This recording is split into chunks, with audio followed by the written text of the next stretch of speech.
In this video, we will talk about how to fix the application was unable to start correctly 0xc007b error. Step 1. Delete DLL file.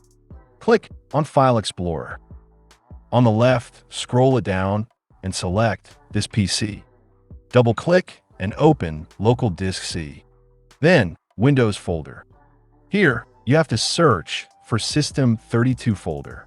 Simply select any folder and type SYS on your keyboard. Now double-click System32 folder. Now click in here and type xin. And here, xinput1_3.dll.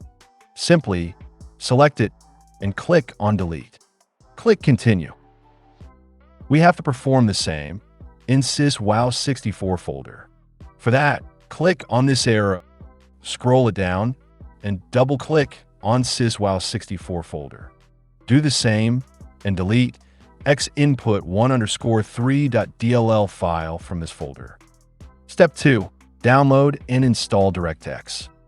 Open any browser and type DirectX and press Enter. Here, you can see DirectX End User Runtime Web Installer. Click on it.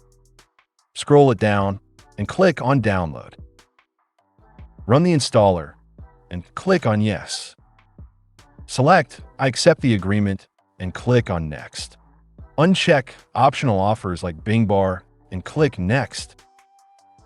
Click Next again to install DirectX. Once installation is finished, click Finish and try to open Epic Games Launcher.